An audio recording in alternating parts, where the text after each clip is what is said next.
So today we're making chicken stock. Homemade chicken stock is so much yummier than anything you'll get from a can.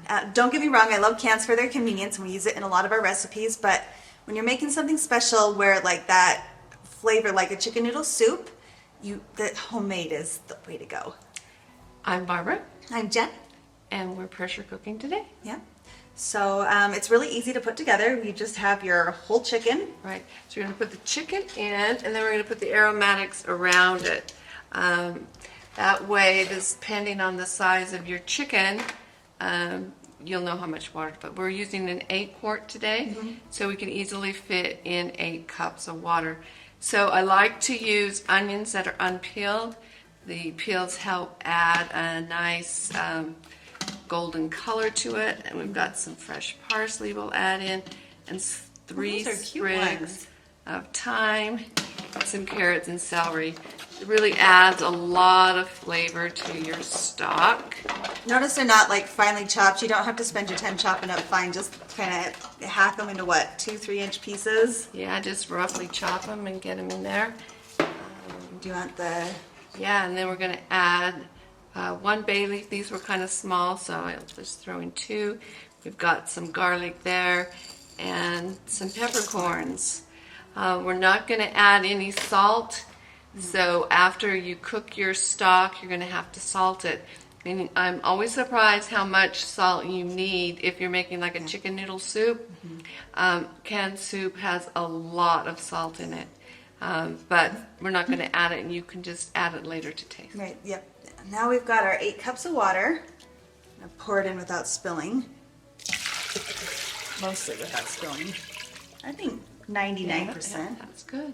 Okay. All right, that's all there is to it. One of the things we like about doing it in the Instant Pot is when you cook it on the stove, you'll get that foam, kind of looks almost sludgy, and you don't have to skim that off, and you don't have to make sure that it's not going to boil over, so we love that about it.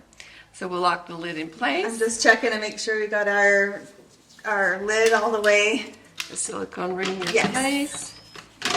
And locked. We're going to do a 20-minute cook time. Okay, so the time is up and it's naturally pressure released. It's looking gorgeous. In the recipe we talked about waiting an extra 20 minutes of letting it just cool, because it took a while for the boiling to stop and for it to come down so it was comfortable enough to handle and pour. Right, so it's just so much easier if you let it cool down a little bit. So right now we've got a colander set over a Instant Pot. Look how pretty that is.